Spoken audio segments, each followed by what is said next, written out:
Everyone, welcome back to my channel. My name is Vini. I really wish आप सभी लोग बहुत हेल्दी हैं, वेल्दी हैं, अपनी लाइफ को बहुत अच्छे तरीके से एंजॉय कर रहे हैं। मेरी बेस्ट विशेस आपके साथ हैं।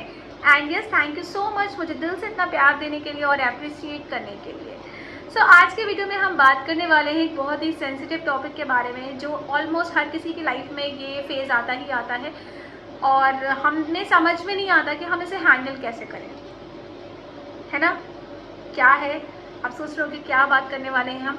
हम बात करने वाले हैं how to handle negativities around us, है ना।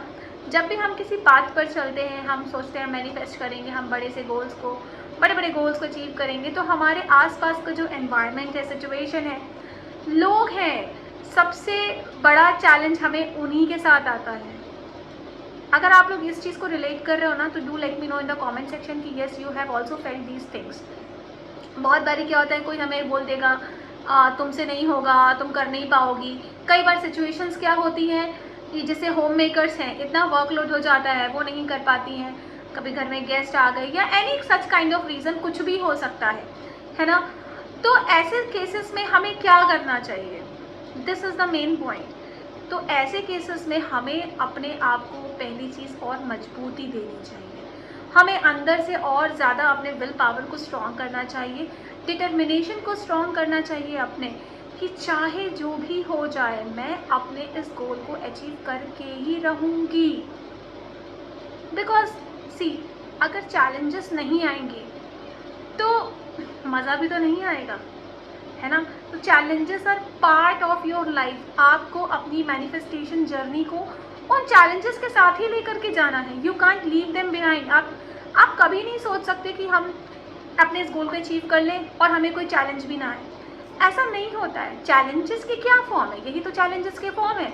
Environment, situation, circumstances, people around you. Most of the times हमारे फैमिली मेम्बर्स होते हैं, जो इसलिए नहीं कि वो हमारा बुरा चाहते हैं, इसलिए क्योंकि उनको नहीं लगता हम ये काम कर पाएंगे, इसलिए उनको लगता है कि छोड़ दो, तुम ये चीज़ नहीं, तुमसे नहीं होगा।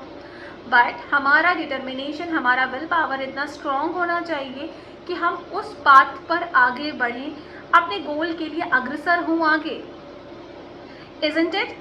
सो ऐसे टाइम पे आपको क्या करना चाहिए, आपको अपनी मेडिटेशन की प्रैक्टिस बहुत तेज़ी से कंटिन्यू रखनी चाहिए।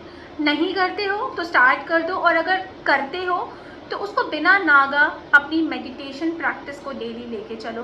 ग्रैटिट्यूड जर्नल को ज़रूर से फॉलो करो। साथ ही साथ फिज़िकल एक्टिविटी बहुत ज़्यादा इम्पॉर्टेंट होती है। आप भले ही 10 मिनट की वॉक ले लो, आप 15 मिनट के लिए ले लो, आप योगा कर लो, आप XYZ डांसिंग है, बहुत सारे फॉर्म्स है फिज़िकल एक्टिविटी के। आप कोई भी फिज़िकल एक्टिविटी का फॉर्म लो जो आपको पसंद हो, बट डेली का आप रूटीन सेट करो कि 15 मिनट्स आपको अपनी फिज़िकल एक्टिविटी पे देना है। मेडिटेशन आपको ज़रूर से ज़रूर करना है। ग्रैटिट्यूड देना है, आपको अपना ध्यान देना है। ये चैलेंजेस ना परमानेंट नहीं होते, क्योंकि इस दुनिया में कोई भी चीज़ परमानेंट नहीं है। Everything is temporary. आज ये चैलेंज है, जैसे ही आप इस चीज़ के लिए एकदम स्ट्रॉन्ग बन जाओगे ना, उस चैलेंज के लिए, आप देखोगे कि आप उस चैलेंज को ओवरकम कर जाओगे। देखो, अंदर से स्ट्रॉन्ग होने से ऐसा नहीं होता है कि आपके चैलेंजेस ख़त्म हो जाते हैं।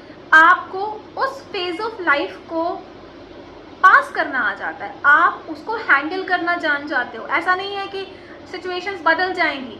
हाँ, अगर आप पैनिक होगे, आप रो दोगे, आप नेगेटिव होगे, तो आप उस सिचुएशन को हैंडल नहीं कर पाओगे। इनफैक्ट आपने सुना होगा कि एनर्जी लव्स फोकस। आप क्या कहते हैं, जिस जगह पे फोकस दोगे वो चीज़ बढ़ेगी। अगर आप पैनिक होगे, रोगे, इन सब चीज़ों को बढ़ावा दोगे, तो डेफिनेटली आपकी सिचुएशन वर्स होगी। और अगर आप लोगों से कंप्लेनिंग करने लग जाओगे ज़्यादा, तो सिचुएशन वर्स होगी। अगर आप इसका रिवर्स करोगे, आप अपने आप को मेंटली फिजिकली स्ट्रॉन्ग बनाओगे, आप उस सिचुएशन को अच्छे से हैंडल कर पाओगे और उस चैलेंज से बहुत जल्द से जल्द खुशी खुशी बाहर निकल जाओगे। ठीक है जी, तो आज के लिए इतना ही। Do like, share and subscribe to my channel, bell notification को ऑन कर ले। एंड साथ ही साथ किसी टॉपिक पे आप डिस्कशन चाहते हैं तो do let me know in the comment section. Bye bye, see you soon.